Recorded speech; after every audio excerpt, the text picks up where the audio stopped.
അടുത്ത ദിവസം നിര്യാതനായ KM സലീംകുമാറിനെക്കുറിച്ച് എനിക്കറിയാവുന്ന കുറച്ച് കാര്യങ്ങൾ പറയുക എന്നതാണ് എന്നെ ഏൽപ്പിച്ചിട്ടുള്ള ജോലി. ഞാൻ പ്രധാന പങ്ക് വഹിച്ചുകൊണ്ടിരുന്ന സംഘടനയുടെ ഒരു പ്രവർത്തകനായി കുറേ നാൾ സലീംകുമാർ പ്രവർത്തിച്ചിട്ടുണ്ട്. ഞാൻ സലീംകുമാറിനെ ആദ്യമായി കാണുന്നത് അടിയന്തരാവസ്ഥ കാലത്ത് എറണാകുളത്ത് ഒരു കോടതിയിൽ വെച്ചിട്ടാണ്.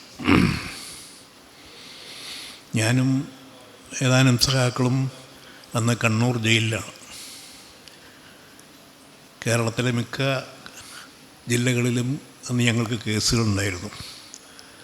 അങ്ങനെ എറണാകുളം കോടതിയിലെ കേസിന് വേണ്ടി ഞാനും KN രാമേന്ദ്രനൊക്കെ ഉൾപ്പെടെ 4 പേര് അവിടെ എത്തിയപ്പോൾ കോടതി വളപ്പിൽ പോലീസ് മേലിൽ ഞങ്ങളിരിക്കുമ്പോൾ പുറത്തു നിന്ന് ഞങ്ങളുമായിട്ട് സംസാരിക്കാൻ വന്നവരുടെ കൂട്ടത്തിലാണ് സലീംകുമാർ ഉണ്ടായിരുന്നത്. സലീംകുമാറിനെ ആദ്യം കാണുന്നത് അപ്പോഴാണ്. ആദിവാസി പശ്ചാത്തലത്തിൽ നിന്ന് വന്ന സലീംകുമാർ അന്ന് ഒരു സജീവ രാഷ്ട്രീയ പ്രവർത്തകരൊന്നും അല്ലെങ്കിലും നക്സലൈറ്റ് രാഷ്ട്രീയവുമായി ബന്ധപ്പെട്ടുകൊണ്ടുള്ള പല പ്രവർത്തനങ്ങളും ഏറ്റെടുത്തുകൊണ്ടിരുന്നു. ഒരു പ്രസിദ്ധീകരണം ആരംഭിച്ചിട്ടുണ്ടായിരുന്നു, രക്തപതാക എന്ന മറ്റും. അപ്പോൾ അതിനെക്കുറിച്ച് സംസാരിക്കാനും കൂടിയായിട്ടാണ് സലീംകുമാർ വന്നിരുന്നത്. അപ്പോൾ അന്ന് ഞങ്ങളുടെ പാർട്ടിയുടെ ഭാഗമായി KN രാമേന്ദ്രൻ്റെ പത്രാധിപത്യത്തിൽ കോമ്രേഡ് എന്ന് പറഞ്ഞൊരു മാസിക ആരംഭിച്ചു കഴിഞ്ഞ് നന്നായി നടന്നുകൊണ്ടിരിക്കുന്നുണ്ടായിരുന്നു. അപ്പോൾ അത് കാരണം ഞാൻ സലീംകുമാറോട് പറഞ്ഞു, ഈ രക്തപതാക തുടർന്ന് കൊണ്ടുപോകേണ്ട ആവശ്യമില്ല, എന്തിനാ 2 പത്രം നമുക്ക് എന്തിനാണ് എന്നുള്ള രീതി പറയുന്നുണ്ട്. അത് സലീംകുമാർ അത് നിർത്തുകയും ചെയ്യണം. പിന്നീട് എല്ലാവരും അടിയന്തരാവസ്ഥ കഴിഞ്ഞ് അന്ന് ഏറെക്കുറെ 1000-ലധികം നക്സലൈറ്റ് അനുഭാവികളായിട്ടുള്ള ആളുകൾ കേരളത്തിലെ 3 സെൻട്രൽ ജയിലുകളിലായി അടിയന്തരാവസ്ഥ കാലത്ത് മിസ തടവുകാരെന്ന രീതിയിൽ കരുതൽ തടങ്കലുകാരായി ഉണ്ടായിരുന്നു. അപ്പോൾ അടിയന്തരാവസ്ഥ പിൻവലിച്ചതോടുകൂടി എല്ലാവരും പുറത്തു വന്നു. ആ പുറത്തു വന്നതിൻ്റെ അടിസ്ഥാനത്തിൽ പാർട്ടി മൊത്തം പുനഃസംഘടിപ്പിക്കുന്നുണ്ടായിരുന്നു. ഞാനൊന്നും അന്നും പുറത്തു വന്നിട്ടില്ല, ഞാൻ പിന്നെയും 79-ലാണ് പുറത്തെത്തുന്നത്. അപ്പോൾ അതിൻ്റെ കൂട്ടത്തിൽ സലീംകുമാറും പാർട്ടിയിലെ ഒരു പ്രധാന പ്രവർത്തകനായി മാറുകയുണ്ടായി. ഞങ്ങളൊക്കെ പുറത്ത് വന്നതിന് ശേഷം 89-ലാണെന്ന് തോന്നുന്നു, അല്ല 79 വന്നതിന് ശേഷം പല രീതിയിലുള്ള പ്രവർത്തനങ്ങളിൽ അദ്ദേഹം ഏർപ്പെട്ടുകൊണ്ടിരുന്നു. 80-കളുടെ 2ാം പകുതിയിലാണെന്ന് തോന്നുന്നു സലീംകുമാറിന് ഈ ആദിവാസികൾ, ദളിത് വിഭാഗങ്ങൾക്കെല്ലാം അവരെല്ലാം സംഘടിപ്പിക്കുന്നതിനായി അധസ്ഥിത നവോത്ഥാന മുന്നണി എന്ന പേരിൽ ഒരു സംഘടന രൂപീകരിക്കാൻ പാർട്ടി തീരുമാനിക്കുന്നു. അതിൻ്റെ ഉത്തരവാദിത്വം സലീംകുമാറിനെ ഏൽപ്പിക്കുന്നു. അപ്പോൾ ആദിവാസി പശ്ചാത്തലത്തിൽ നിന്ന് വന്ന് വളരെയധികം മുന്നോട്ട് വരികയും ഒരു സജീവ രാഷ്ട്രീയ പ്രവർത്തകനാകുകയൊക്കെ ചെയ്ത ആളെന്ന രീതിയിൽ തന്നെയാണ് സലീംകുമാറിനെ ആ ഉത്തരവാദിത്വം ഏൽപ്പിക്കുന്നത്. സലീംകുമാറും കുറേ പ്രവർത്തകരും ചേർന്നുകൊണ്ട് അതിൻ്റെ ഒരു സംഘടനാ പ്രവർത്തനം വ്യാപിപ്പിച്ചുകൊണ്ടിരിക്കുകയാണ്. അപ്പോൾ അതിൻ്റെ ആ പ്രവർത്തനങ്ങളുടെ ഭാഗമായിട്ടാണ് 89 സെപ്റ്റംബറിലാണെന്ന് തോന്നുന്നു മനുസ്മൃതി കത്തിക്കുക എന്ന ഒരു പരിപാടി സലീംകുമാറും മറ്റും മുന്നോട്ട് വയ്ക്കുകയുണ്ടായി. പണ്ട് അംബേദ്കർ 1927 മനുസ്മൃതി കത്തിച്ചുകൊണ്ടാണ് ജാതി വിരുദ്ധ പ്രവർത്തനങ്ങൾക്ക് ആക്കം കൂട്ടിക്കൊണ്ട് രംഗത്ത് വരുന്നത്. അപ്പോൾ അതിനെ അനുസ്മരിച്ചുകൊണ്ടും അതിൻ്റെ തുടർച്ച എന്ന രീതിയിലും മനുസ്മൃതി കത്തിച്ചുകൊണ്ട് ഈ ജാതി വിരുദ്ധ പ്രവർത്തനങ്ങൾക്കൊരു ആക്കം കൂട്ടുക എന്നുള്ളതായിരുന്നു ഉദ്ദേശം. സലീംകുമാർ ഞങ്ങളോട് ഇക്കാര്യം പറഞ്ഞപ്പോൾ പാർട്ടിയും അത് പൂർണ്ണമായി അംഗീകരിക്കുകയും പിന്തുണ നൽകുകയും ചെയ്യണ്ടായി. അങ്ങനെയാണ് 89 സെപ്റ്റംബർ 1-ാം തീയതി വൈക്കത്ത് വെച്ച് മനുസ്മൃതി കത്തിക്കുന്ന ഒരു വലിയ പരിപാടി നടപ്പിലാകുന്നു. അപ്പോൾ അതിന് മുന്നോടിയായി തിരുവനന്തപുരത്തു നിന്നും കാസർഗോഡ് നിന്നുള്ള 2 പ്രചരണ ജാഥകൾ സംഘടിപ്പിക്കാൻ പദ്ധതിയിട്ടിരുന്നു. തിരുവനന്തപുരത്ത് നിന്ന് സലീംകുമാറിൻ്റെ നേതൃത്വത്തിലുള്ളൊരു ടീമും കാസർഗോഡ് നിന്ന് പാർട്ടി മുൻകൈയെടുത്തുകൊണ്ടുള്ള ഒരു ടീമും രണ്ടും. സലീംകുമാറിൻ്റെ ടീമിന് അതിന് മുന്നോട്ട് വരാൻ കഴിഞ്ഞില്ല. അവരുടെ പ്രവർത്തകർ താരതമ്യേന കുറവായിരുന്നുകൊണ്ട് അത് കഴിഞ്ഞില്ല. പക്ഷേ കാസർഗോഡ് നിന്നുള്ള സംഘം, പാർട്ടിയുടെ അടുത്തുള്ള സംഘം വളരെ സജീവമായി യുവജനവേദിയുടെയും മാനുഷയുടെയും ഒക്കെ പ്രവർത്തകർ ഉൾപ്പെടെ സ്ത്രീകളും യുവാക്കളൊക്കെ ഉൾപ്പെടെ വലിയൊരു സംഘമായിട്ടാണ് അന്ന് അവിടെ എത്തിയത്.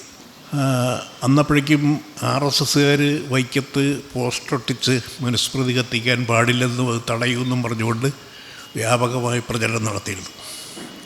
അതുകൊണ്ട് പോലീസ് വലിയ ജാഗ്രതയോടുകൂടി തന്നെ അത് തടയാനുള്ള നീക്കങ്ങൾ നടത്തുന്നുണ്ടായിരുന്നു. കത്തിക്കാൻ പാടില്ലെന്ന് മൈക്ക് വെച്ച് അനൗൺസ് ചെയ്ത് പോലീസ് പ്രഖ്യാപിക്കുന്നുണ്ടായിരുന്നു. അപ്പോൾ ഇതിനെ മറികടന്നുകൊണ്ട് കത്തിക്കാൻ വേണ്ടി എൻ്റെ പങ്കാളിയായിരുന്ന മണി ഉൾപ്പെടെയുള്ള സ്ത്രീകൾ, മാനുഷിയുടെയൊക്കെ സ്ത്രീകൾ ഒരു കോപ്പി മനുസ്മൃതിയും ഒരു ചെറിയ ടിന്ന് പെട്രോളും സാരിക്കുള്ളിലൊക്കെ ഒളിപ്പിച്ച് വെച്ചാണ് അവിടെ കൊണ്ടെത്തിച്ചത്. തീരുമാനിച്ച പോലെ 2 മണിക്ക് തന്നെ അവിടെ പൊതുയോഗം തുടങ്ങുകയും സലീംകുമാർ പ്രസംഗിച്ചു തുടങ്ങുകയും ഒട്ടേറെ പേർ നേരിട്ട് സംസാരിക്കേണ്ടേ. 5 മണിക്ക് പോലീസ് ഒക്കെ നോക്കി നിൽക്കുക തന്നെ മണിയും കൂട്ടരും ഈ മനുസ്മൃതി കത്തിച്ച് പൊക്കിപ്പിടിക്കുകയും ചെയ്തു. അപ്പോൾ അത് വലിയൊരു അന്തരീക്ഷം ഉണ്ടാക്കി. അപ്പോൾ അതിനിടയിൽ ഞങ്ങളുടെ ഇടയിൽ തന്നെയുള്ള അല്പം തീവ്രവാദികളായ ചിലർ പോലീസുമായി വഴക്കുണ്ടാക്കുകയും അവസാനം അതൊരു വലിയ ലാത്തി ചാർജായി മാറുകയും ചെയ്യുന്നുണ്ട്. വളരെയധികം പേര് അറസ്റ്റ് ചെയ്യപ്പെട്ടു.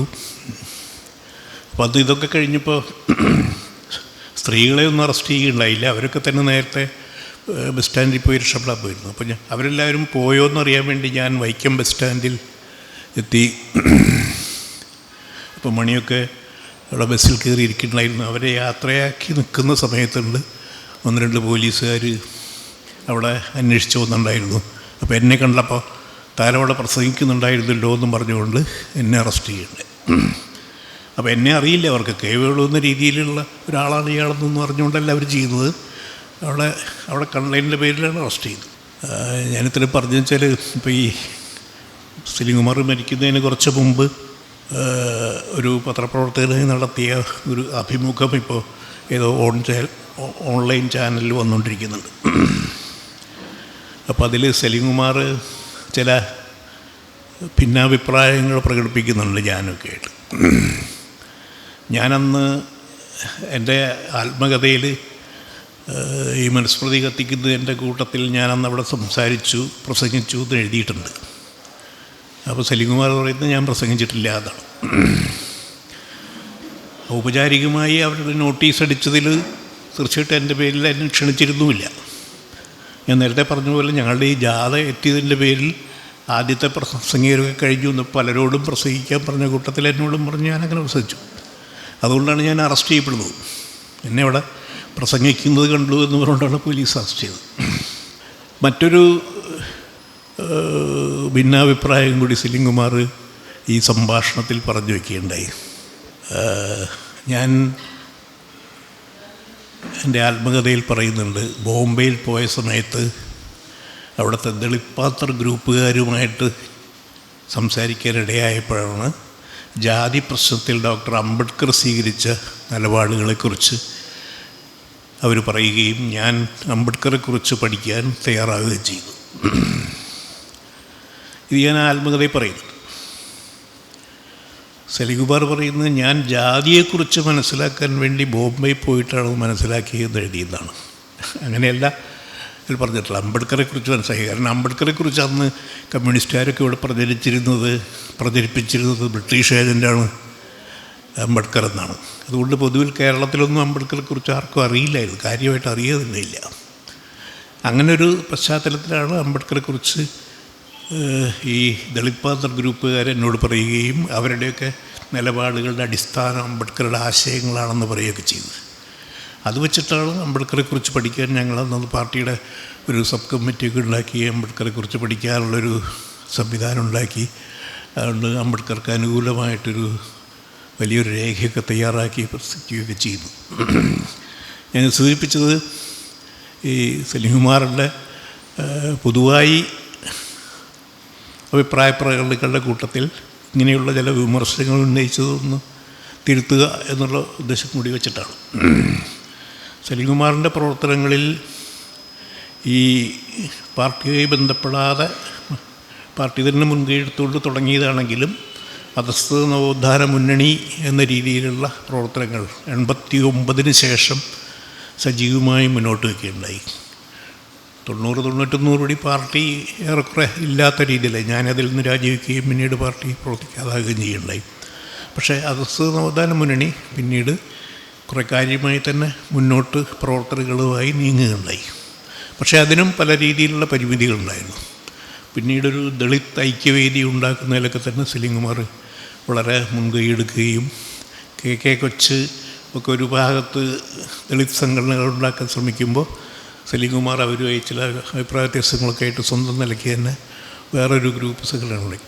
ഈ ദളിത് സംഘടനകളുടെ ഏകോപനമില്ലായ്മ എന്നുള്ളത് വലിയ പ്രശ്നമായിരുന്നു. ഞാൻ തന്നെ 1-2 തവണയൊക്കെ സലീംകുമാറിനെ ബന്ധപ്പെട്ട് ഈ ഏകോപനത്തിൻ്റെ പ്രശ്നം, കാരണം പൊതുവിൽ കേരളീയ സമൂഹത്തിൽ രാഷ്ട്രീയ രംഗത്ത് ദളിത് വിഭാഗങ്ങൾക്കൊരു മുൻകൈയുമില്ല. കമ്മ്യൂണിസ്റ്റ് പാർട്ടികളുടെ കീഴിൽ ബഹുഭൂരിപക്ഷം വരുന്ന ദളിത് സമൂഹവും CPIയുടെയും CPMൻ്റെയും കീഴിലുള്ള ബഹുജന സംഘടനകളുടെ അംഗങ്ങൾ മാത്രമാണ്. ദളിത് സമൂഹം എന്ന രീതിയിൽ തനതായ ഒരു അസ്തിത്വം, രാഷ്ട്രീയമായ അസ്തിത്വം അവർക്കില്ല എന്നുള്ള യാഥാർത്ഥ്യമുണ്ട്. അപ്പോൾ ഇതിനെ മറികടക്കത്തക്ക രീതിയിലുള്ളൊരു പ്രസ്ഥാനം ഉണ്ടാക്കി കൊണ്ടുവരിക എന്നുള്ളത് തന്നെയായിരുന്നു അന്ന് ഞങ്ങളൊക്കെ ഉദ്ദേശിച്ചിരുന്നത്. അതുതന്നെയാണ് ഈ അധസ്ഥിത നവോത്ഥാന മുന്നണി എന്ന ആ പ്രവർത്തനങ്ങളിലൂടെ ലക്ഷ്യം വെച്ചത്. ഇപ്പോൾ സലീംകുമാറും അത് തന്നെയാണ് ശ്രമിച്ചിരുന്നത്. പക്ഷേ ഈ ദളിത് സമൂഹം ബഹുഭൂരിപക്ഷവും ഇവരുടെ ഈ പ്രമുഖ കമ്മ്യൂണിസ്റ്റ് പാർട്ടികളുടെ കീഴിൽ, തീർച്ചയായിട്ടും കോൺഗ്രസിൻ്റെ കീഴിലും ദളിത് സംഘടനയുണ്ട്, പക്ഷേ ഭൂരിപക്ഷവും CPIയുടെയും CPMൻ്റെയും നിയന്ത്രണത്തിലായിരുന്നു. അപ്പോൾ അതിനെ മറികടന്നുകൊണ്ട് ഒരു ദളിത് പ്രസ്ഥാനം എന്നുള്ള രീതിയിലുള്ളൊരു അസ്തിത്വം സ്ഥാപിച്ചെടുക്കുക എന്നുള്ളതിന് സലീംകുമാറൊക്കെ നടത്തിക്കൊണ്ടിരുന്ന പ്രവർത്തനങ്ങൾ ചെറിയ ചില മുന്നേറ്റങ്ങളൊക്കെ നടത്തിയെങ്കിലും അധികമായിട്ട് മുന്നോട്ട് പോയില്ല എന്നതൊരു യാഥാർത്ഥ്യമാണ്. അതിൽ സലീംകുമാറൊക്കെ വളരെ നിരാശനുമായിരുന്നു അവസാന ഘട്ടം വരെയും. എങ്കിലും തൻ്റെ പ്രവർത്തനങ്ങൾ ആ രീതിയിൽ തന്നെ മുന്നോട്ട് പോയി തുടർന്നു കൊണ്ടിരിക്കുക തന്നെയായിരുന്നു സലീംകുമാർ. അങ്ങനെ ഉള്ള അവസാന ഘട്ടത്തിലാണ് രോഗാവസ്ഥയിലെത്തുകയും അവസാനത്തിലെത്തുകയും ചെയ്തത്. അപ്പോൾ ഇതിനിടയ്ക്ക് ഞങ്ങൾ തമ്മിലുള്ള ഒരു നല്ലൊരു ബന്ധത്തിന് അവസരമുണ്ടാക്കിയൊരു സന്ദർഭമുണ്ടായിരുന്നു. ഈ 80കളുടെ 2ാം പകുതിയിൽ തന്നെയാണ്, 86-87 കാലഘട്ടത്തിലാണെന്ന് തോന്നുന്നു, ഡൽഹിയിൽ വെച്ച് അഖിലേന്ത്യാ തലത്തിലുള്ള ദളിത് സംഘടനകളുടെ ഒരു കൂടിച്ചേരൽ സംഘടിപ്പിച്ചിരുന്നു. ചില ചരിത്ര മേഖലയിൽ പ്രവർത്തിച്ചിരുന്ന ഉത്തരേന്ത്യയിലെ ചില യൂണിവേഴ്സിറ്റികളിൽ നിന്നുള്ള ചില അധ്യാപകരും ചില ബുദ്ധിജീവികളും മുൻകൈയെടുത്തുകൊണ്ടാണ് ഡൽഹിയിൽ വെച്ചിട്ട് അങ്ങനെ ഒരു വലിയൊരു കൂടിച്ചേരലിന് കളമൊരുക്കിയത്. അപ്പോൾ ആ കാലഘട്ടത്തിൽ ഞാൻ ഞങ്ങളുടെ പഴയ പാർട്ടിയുടെ പ്രവർത്തനമായിട്ട് ഡൽഹിയിലൊക്കെ പതിവായിട്ട് പോകാറുള്ളതാണ്. അപ്പോൾ ഈ വിവരം അറിഞ്ഞപ്പോൾ ഞാൻ കേരളത്തിൽ നിന്ന് സലീംകുമാറിനെ അറിയിക്കുകയും സലീംകുമാറിനെ ആ സമ്മേളനത്തിൽ പങ്കെടുപ്പിക്കുകയും ചെയ്യേണ്ടത്. അന്ന് ആ സമ്മേളനം കഴിഞ്ഞ് ഞങ്ങൾ രണ്ടുപേരും അന്ന് രാത്രി ഒരുമിച്ച് അവിടെ ഉണ്ടായിരുന്നപ്പോൾ സലീംകുമാർ അന്ന് വളരെ വികാരഭരിതനായിരുന്നു. കാരണം അതുപോലുള്ളൊരു വലിയ വേദിയിൽ പങ്കെടുക്കാനുള്ള അവസരം കിട്ടിയുള്ള സന്തോഷം പ്രകടിപ്പിക്കുകയുണ്ടായി. അപ്പോൾ ഞാൻ പറഞ്ഞു, അതിൽ ഞാനൊരു നിമിത്തം മാത്രമായതേ ഉള്ളൂ. സലീംകുമാർ ശരിക്കും സ്വന്തമായ രീതിയിൽ ഒരു ആദിവാസി പശ്ചാത്തലത്തിൽ നിന്ന് വളർന്നു വന്ന് കേരളത്തിലെ ഒരു പ്രമുഖ സാമൂഹ്യ പ്രവർത്തകൻ എന്ന രീതിയിലുള്ള അംഗീകാരം സലീംകുമാർ സ്വയം നേടിയെടുത്തതാണ്. അതിൽ സലീംകുമാറിൻ്റെ കഴിവ് തന്നെയാണ് അതിലുള്ളത്. മറ്റുള്ളവർ പലരും സഹായിച്ചിട്ടുണ്ടാവും, അതേ ഉള്ളൂ. അപ്പോൾ സ്വന്തമായ ഒരു സാമൂഹ്യ പദവിയുടെ അടിസ്ഥാനത്തിൽ തന്നെയാണ് സലീംകുമാർ ഡൽഹിയിലെ സമ്മേളനത്തിൽ പങ്കെടുക്കാനിടയായതും ഞാനൊരു നിമിത്തം മാത്രമേ ആയുള്ളൂ എന്ന് പറഞ്ഞ് സലീംകുമാറിനെ ബോധ്യപ്പെടുത്താൻ ശ്രമിക്കുകയുണ്ടായി. പക്ഷേ അന്ന് മുതൽ തന്നെ സലീംകുമാറിന് ഒരു നല്ലൊരു വൈകാരിക ബന്ധം ഞാനുമായി ഉണ്ടായിരുന്നു. മരിക്കുന്നതിന് ഏതാനും മാസം മുമ്പ് പഴയ പ്രവർത്തകരെയൊക്കെ കാണണം സലീംകുമാർ ആവശ്യപ്പെട്ടപ്പോൾ ഞാൻ എറണാകുളത്തുള്ള കാക്കനാട് അവിടെ മകളുടെ കൂടെയാണ് താമസിച്ചിരുന്നത്. അവിടെ പോയി കാണുകയുണ്ടായി. അന്നും സലീംകുമാറിന് ഇതേ വൈകാരിക ബന്ധമാണ് ഉണ്ടായിരുന്നത്. രാഷ്ട്രീയ അഭിപ്രായ വ്യത്യാസങ്ങൾക്കൊക്കെ അപ്പുറത്തുള്ള ഒരു ബന്ധം ഞങ്ങൾ തമ്മിൽ നിലനിർത്താൻ ശ്രമിച്ചിരുന്നു. രാഷ്ട്രീയമായ വ്യത്യാസങ്ങൾ തീർച്ചയായിട്ടും പല രീതിയിൽ ഉണ്ടായിക്കൊണ്ടിരുന്നു. പക്ഷെ അത് ഒന്നും ഒരിക്കലും ശത്രുതാപരമായ രീതിയിലുള്ളൊരു വ്യത്യാസങ്ങളായി ഞങ്ങൾക്കിടയിൽ അനുഭവപ്പെട്ടിട്ടുമില്ല. സലീംകുമാർ സ്വന്തം നിലയ്ക്കുള്ള അന്വേഷണങ്ങൾ പരിശോധിക്കുമ്പോഴാണ് ചില പ്രത്യേകതകൾ കാണാൻ കഴിയുക. ഇപ്പം ഞാൻ എൻ്റെ നിലപാടുകളൊക്കെ ആയിട്ട് വിമർശിച്ചുകൊണ്ട് ഞാൻ നേരത്തെ പറഞ്ഞ സംഭാഷണത്തിൽ പറഞ്ഞുകൊണ്ട് പോരുമ്പോൾ ഞാൻ മാർക്സിസത്തേക്ക് ഉപേക്ഷിച്ച ഒരാളെന്ന രീതിയിൽ സലീംകുമാറിനോട് അതിനോടൊട്ട് യോജിക്കാൻ കഴിയുന്നില്ല. സലീംകുമാർ പറയുന്നത് താൻ ഇപ്പോഴും ഒരു മാർക്സിസ്റ്റ് ആശയങ്ങൾ അംഗീകരിക്കുന്ന ഒരാളാണ്. ഇത് മാർക്സിസത്തെ ഒരിക്കലും തള്ളിപ്പറയില്ല എന്ന്. അത് ഒരു വൈകാരിക ബന്ധമായിട്ട് തന്നെ അത് മനസ്സിലാക്കേണ്ട കാര്യമാണെന്നാണ് എനിക്ക് തോന്നിയിട്ടുള്ളത്. പക്ഷേ അതേസമയം സലീംകുമാർ വ്യക്തമാക്കുന്നൊരു കൃത്യമായ കാര്യമുണ്ട്. മാർക്സിസത്തിൻ്റെ വർഗ സമീപന രീതി ജാതിയെ മനസ്സിലാക്കാൻ ഒട്ടും തന്നെ സഹായകമല്ല എന്ന് അത് കൃത്യമായി സലീംകുമാർ മനസ്സിലാക്കുന്നുണ്ട്. അതുകൊണ്ട് തന്നെ മാർക്സിസത്തെ അംഗീകരിക്കുന്നു എന്ന് പറയുമ്പോഴും ചരിത്ര വിശകലനത്തിൽ പ്രത്യേകിച്ചും തങ്ങളുടെ ആദിവാസി സമൂഹത്തിൻ്റെ പശ്ചാത്തലവുമായി ബന്ധപ്പെട്ടിട്ടുള്ള പ്രശ്നങ്ങളും ഇന്ന് നേരിടുന്ന സാമൂഹ്യ സാഹചര്യങ്ങളൊക്കെ വിലയിരുത്തുന്നതിന് മാർക്സിസം കൊണ്ടൊരു പ്രയോജനവുമില്ല എന്ന് സലീംകുമാർ നന്നായിട്ടറിയാം. സലീംകുമാർ ആ രീതിയിൽ അതിനെ ഉപയോഗിക്കുന്നുമില്ല. പക്ഷേ ഞാൻ നേരത്തെ പറഞ്ഞതുപോലെ ഇതൊരു വൈകാരിക ബന്ധമാണ്. മാർക്സിസത്തെ തള്ളിപ്പറയാൻ കഴിയില്ല എന്നുള്ളത് അദ്ദേഹം ഒരു വൈകാരിക ബന്ധമായി നിലനിർത്തിയിട്ടുണ്ട്. അതുകൊണ്ടാണ് ആവർത്തിച്ച് പറയുന്നത് ഞാൻ മാർക്സിസത്തെ തള്ളിപ്പറയില്ല എന്ന്. പക്ഷേ മറ്റത് അംഗീകരിക്കുന്നുമുണ്ട്. വർഗസമീപനം, വർഗസമര സിദ്ധാന്തം ജാതി പ്രശ്നം മനസ്സിലാക്കുന്നതിനൊട്ടും തന്നെ സഹായകരമല്ല എന്നുള്ള യാഥാർത്ഥ്യവും സലീംകുമാർ കൃത്യമായും തിരിച്ചറിയുന്നുണ്ട്. സലീംകുമാർ സൈദ്ധാന്തികമായി ഒട്ടേറെ ലേഖനങ്ങളുടെ സമാഹാരങ്ങളും പുസ്തക രൂപത്തിൽ തന്നെ പ്രസിദ്ധീകരിച്ചിട്ടുണ്ട്. 4-5 പുസ്തകങ്ങൾ സലീംകുമാറിൻ്റെ നല്ല ശേഖരങ്ങൾ തന്നെയാണ്. ചില ലേഖനങ്ങൾ വളരെ ഗൗരവപൂർവ്വം പഠിക്കാവുന്ന, മാതൃഭൂമി ആഴ്ചപ്പതിപ്പിൽ പതിവായി ഒരു പങ്ക്തിയായി തന്നെ സലീംകുമാർ എഴുതിക്കൊണ്ടിരുന്ന ലേഖനങ്ങൾ വളരെ ഗൗരവമുള്ള വിഷയങ്ങളാണ് കൈകാര്യം ചെയ്തുകൊണ്ടിരുന്നത്. അങ്ങനെ ഞാൻ ഈ സൂചിപ്പിച്ച പോലെ ഒരു ആദിവാസി പശ്ചാത്തലത്തിൽ നിന്ന് വന്നുകൊണ്ട് വളരെ ഉയർന്ന നിലവാരത്തിലുള്ള സൈദ്ധാന്തിക പഠനങ്ങൾ നടത്താനും ആ രീതിയിലുള്ള ലേഖനങ്ങൾ പ്രസിദ്ധീകരിക്കാനും അങ്ങനെ സാമൂഹ്യമായി തങ്ങളുടെ സമൂഹത്തിന് വേണ്ടി, തങ്ങളുടെ ഈ ആദിവാസി ദളിത് സമൂഹങ്ങൾക്ക് വേണ്ടി സമൂഹത്തിൽ കേരളത്തിൻ്റെ രാഷ്ട്രീയത്തിൽ ഇടപെടാൻ വളരെ കാര്യമായി തന്നെ ശ്രമിച്ച ഒരാളെന്ന രീതിയിലാണ് സലീംകുമാറിനെ നമ്മൾ വിലയിരുത്തേണ്ടത്. അത് പ്രത്യേകിച്ചും സലീംകുമാറിൻ്റെ ഒരു ആത്മകഥ അത് എഴുതി പൂർത്തിയാക്കിയിട്ടുണ്ട്. അതിപ്പോൾ മാധ്യമം ആഴ്ചപ്പതിപ്പിൽ പ്രസിദ്ധീകരിച്ചു കൊണ്ടുവരുന്നുണ്ട്, കടുത്ത എന്ന പേരിൽ. സലീംകുമാറിനെ ചെറുപ്പത്തിൽ കുട്ടിയായിരിക്കുന്ന കാലം മുതൽക്ക് വീട്ടുകാരും നാട്ടുകാരൊക്കെ വിളിച്ചിരുന്നത് കടുത്ത എന്ന പേരിലാണ്. അപ്പോൾ അത് ആണ് ആത്മകഥയുടെ ടൈറ്റിലായിട്ട് കൊടുത്തിട്ടുള്ളത്. അതിപ്പോൾ മാധ്യമ ആഴ്ചപ്പതിപ്പിൽ പ്രസിദ്ധീകരിച്ച് വരുന്നുണ്ട്.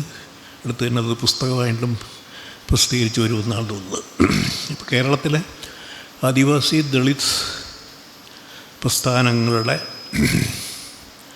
ഏറെക്കുറെ മുഖ്യധാര രാഷ്ട്രീയത്തിലേക്ക് കടന്നു വരാൻ പലതവണ ശ്രമങ്ങളുണ്ടായിട്ടുണ്ടെങ്കിലും ജാനുവിൻ്റെയും ഗീതാനന്ദൻ്റെയൊക്കെ നേതൃത്വത്തിലൊക്കെയുള്ള ശ്രമങ്ങൾ നടന്നുവെങ്കിലും ഇപ്പോഴും ഏറെക്കുറെ മുഖ്യധാരയിലേക്ക് ഉൾപ്പെടാൻ കഴിയാത്ത രീതിയിൽ നിൽക്കുന്ന ഒരു സമൂഹമായി അവർ നിൽക്കുന്നു എന്നുള്ള യാഥാർത്ഥ്യമുള്ളപ്പോൾ തന്നെ അവരുടെ പ്രശ്നങ്ങൾ എന്താണ്, ഏതൊക്കെ രീതിയിലാണ് അതിൻ്റെ ഇടപെടേണ്ടത് തുടങ്ങിയുള്ള കാര്യങ്ങളെല്ലാം തന്നെ സലീംകുമാർ മുന്നോട്ട് വയ്ക്കാൻ ശ്രമിച്ചിട്ടുണ്ട്.